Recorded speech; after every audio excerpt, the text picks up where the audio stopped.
Sir, గుడివాడలో ఎన్టీఆర్ విగ్రహ ఆవిష్కరణకు ఒకే వేదికపై కొడాలి నాని, చంద్రబాబు నాయుడు గారు తారసపడే అవకాశం ఉందంటారా? ఇప్పుడున్న రాష్ట్ర రాజకీయాల నేపథ్యంలో ఇది జరిగే అవకాశం ఉందంటారా? చాలా మంచి ప్రశ్న అండి.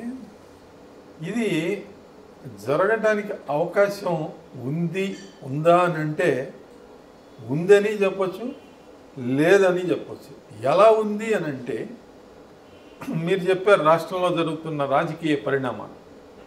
నూజివీడు, ముఖ్యంగా నూజివీడులో సర్దార్ గౌతు లచ్చన్న గారి విగ్రహావిష్కరణ.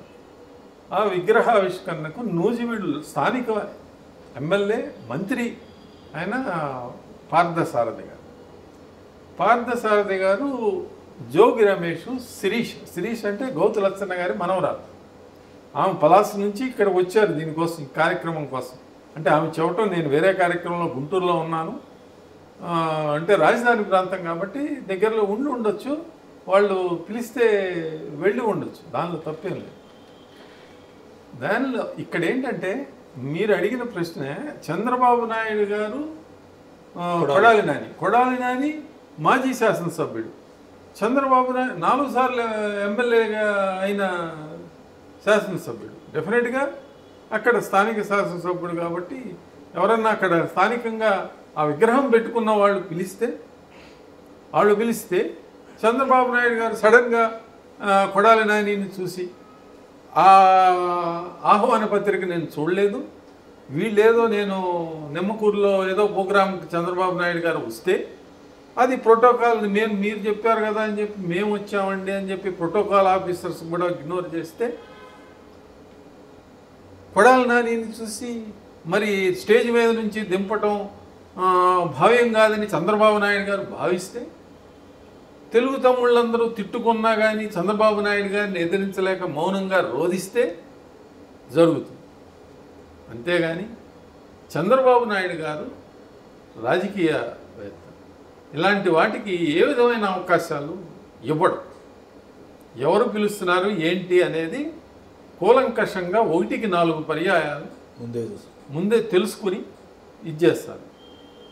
ఇక పార్టీలో నూజివీడులో జరిగిన వ్యవహారం, మంత్రి కనుసనలో ఒక కారులో మాజీ మంత్రి, తెలుగుదేశం పార్టీ ఆఫీసు మీద దాడిలో ఉన్న వ్యక్తి, నిత్యం చంద్రబాబు నాయుడు గారిని, నారా లోకేష్ గారిని, ఉప ముఖ్యమంత్రి అయిన పవన్ కళ్యాణ్ గారిని బండబూతులు తిట్టిన వ్యక్తిని నా కులం అనే పేరుతోటి కారు ఎక్కించుకుని ఊరేగి గర్దార్ గౌతు లచ్చన్న గారిని అవమానిస్తూ ఆయన స్థాయిని దిగజార్చి, గర్దార్ గౌతు లచ్చన్న గారు కుల నాయకుడు కాదు, ఆయన రాష్ట్ర నాయకుడు, రాష్ట్రంలో అన్ని వర్గాల సంక్షేమం కోసం పాటుపడిన వ్యక్తి గౌతు లచ్చన్న గారు.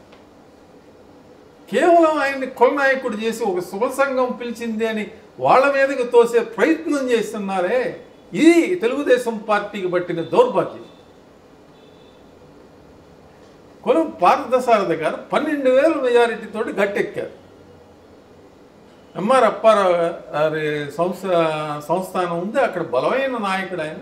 అయినా కూడా తెలుగుదేశం పార్టీ పెనమలూరు ఎమ్మెల్యేగా ఉంటే పిలిచి ఎమ్మెల్యే టికెట్ ఇచ్చి గెలిపించి ఆయన్ని మంత్రిని చేస్తే ఆయన చేసిన నిర్వాహకం ఇది. ఇప్పుడు నేను క్షమాపణ చెప్పారు, సంతోషం. ఇక అహంభావానికి పరాకాష్ఠ ఎవరు అంటే శిరీష్, మామూలు అహంభావం కాదు. గౌతు లచ్చన్న గారు రాష్ట్ర నాయకుడు, కుల సంఘ సమావేశానికి మనం ఎవరైనా కానీ అభ్యర్థి అంత కార్యక్రమం జరిపేటప్పుడు తప్పకుండా పాంప్లెట్ వేస్తారు, దాన్ని దృష్టికి తీసుకొస్తారు. 100కి 100% నాకు తెలియదు అని తప్పించుకుందామని చూస్తూ మరి స్లిప్ అయ్యి ఆమె ఏముంటుందంటే, చంద్రబాబు నాయుడు గారిని తిట్టిన వాళ్ళన్నా, తెలుగుదేశం పార్టీని అభిమానించేవాళ్ళు, చంద్రబాబు వాళ్ళు తిట్టిన వాళ్ళు నాకు ఇష్టం అంటే స్లిప్ అయ్యానండి.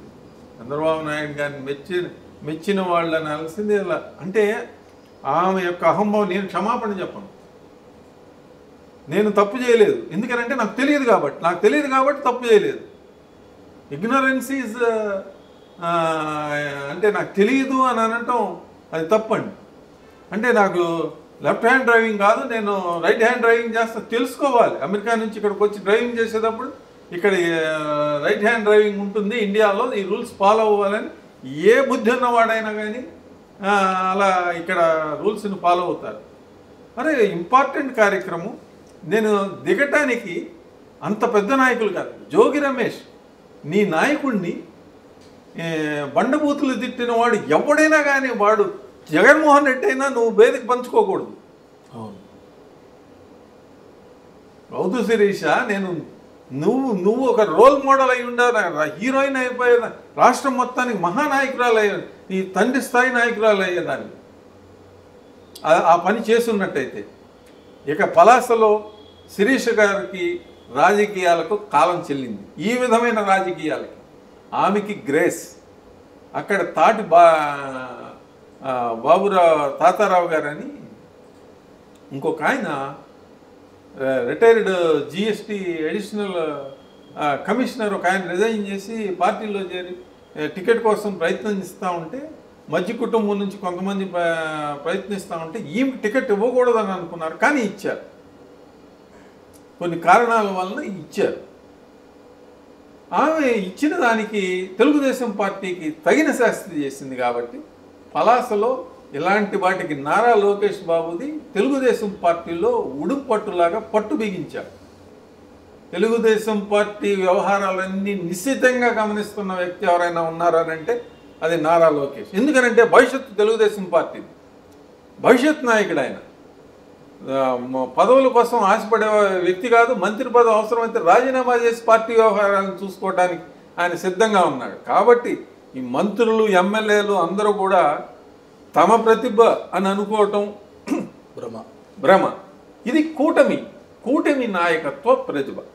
ఇందులో జనసేన పాత్ర ఉంది, మరి భాజపా పాత్ర ఉంది, తెలుగుదేశం పార్టీ శ్రేణుల త్యాగాలు ఉన్నాయి. వాటి త్యాగాల మీద పునాది మీద ఎమ్మెల్యే అయ్యి మీ నాన్నగారిని మీ తాతగారిని తగ్గించారు. కులసంగా పెద్దగా జోగి రమేష్ని పిలిచారు అని అంటే ఆయన్ని తండ్రిని తగ్గించారు అనేది ఈయన తెలుసుకోవట్లా. ఈయన రాష్ట్ర నాయకుడు అన్ని కులాలకి. అదే సమయంలో నారా చంద్రబాబు నాయుడు గారు పొట్టి శ్రీరాములు గారి వర్ధంతి సందర్భంగా ఉపన్యాసం ఇస్తూ పొట్టి శ్రీరాములు గారు అని అంటే ఆర్య వయసులు ఒక్కళ్ళే పెట్టుకునే సభ కాదు, ఇది రాష్ట్రంలో అన్ని వర్గాల ప్రజలు చేసుకోవాల్సిన సభ అని నొక్కి వక్కాణించి ముఖ్యమంత్రి ఉప ముఖ్యమంత్రి ఉపన్యాసాలు ఇస్తూ ఉంటే వీళ్ళని ఒక్క కులానికి మాత్రమే నాయకులుగా చేయొద్దు, వీళ్ళు రాష్ట్రానికి నాయకులు, త్యాగం చేసిన వ్యక్తులు అని చెప్తూ ఉంటే అంతటి స్థాయి కలిగిన గౌతులచ్చన్న గారిని కుల నాయకులుగా చూడటం, ముద్దాడు వెంకన్న ఆవేదన అంటే అది నిజమండి. ముద్దాడు వెంకన్న ఆవేదన వీళ్ళు ఇట్లాంటి వాళ్ళని చూస్తే తెలుగుదేశం పార్టీలో వంశీ సభకి మరి అధినేత భార్యని ఇద్దరిని కలిపి పిలిచిన బాపతగా ఉంటుంది.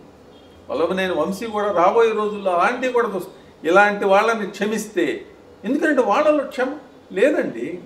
శిరీష గారిలో ఏ కోసైనా తను తప్పు చేశాను అనే భావన లేదు.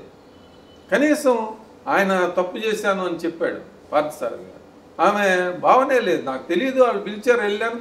ఆమె ఏముంటుందంటే సమర్థించుకోవడానికి అంతటి నాయకులు కాదండి. ఎవరు జోగి రమేష్ అంతటి నాయకుడు.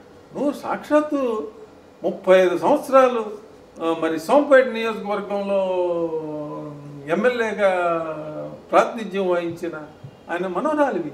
నీ తండ్రి దాదాపు 24 పర్యాయాలు మరి సోంపేట కానీ మరి పలాస, ఇచ్చాపురం వీటన్నిటిలో కూడా ప్రాతినిధ్యం వహించారు గౌతు శ్యామసుందర శివాజీ గారు.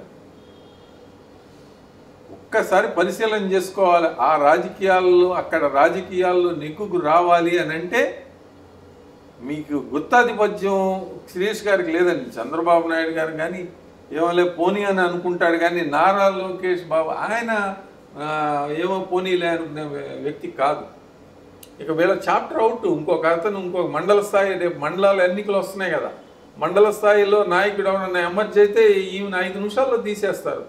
2 కార్యక్రమాలకి ప్రోటోకాల్ మిస్ చేశారు అని అంటే ఆమెకు అర్థమైపోతుంది నా నియోజకవర్గంలో ఆమె సీన్ ఏంటో.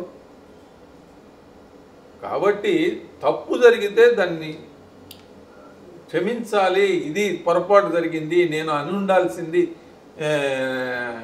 అని సరిదిద్దుకోవాలి. కానీ నేను తప్పు చెయ్యలేదు, నాకు తెలియదు, నాకు వాళ్ళని పిలిచారని తెలియదు అని సమర్థించుకోవటం ఇది సమర్థనీయం కాదు.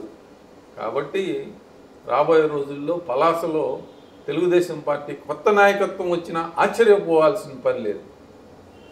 కొత్త నాయకత్వం రాని పక్షంలో తెలుగుదేశం పార్టీ వైసీపీ గెలిచినా ఆశ్చర్యపడాల్సిందేం లేదు. రాష్ట్రంలో మీరన్న సంఘటనలు జరుగుతాయి.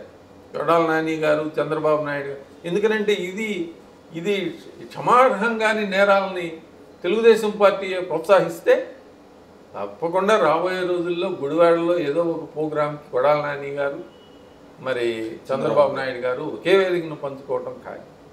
మరిన్ని అప్డేట్స్ కోసం మా కాయ్ టీవీని సబ్స్క్రైబ్ చేసుకోండి. మా వీడియో కనుక మీకు నచ్చినట్లయితే లైక్ చేయండి, షేర్ చేయండి. మీ విలువైన అభిప్రాయాలను కామెంట్ బాక్స్లో తెలియజేయండి.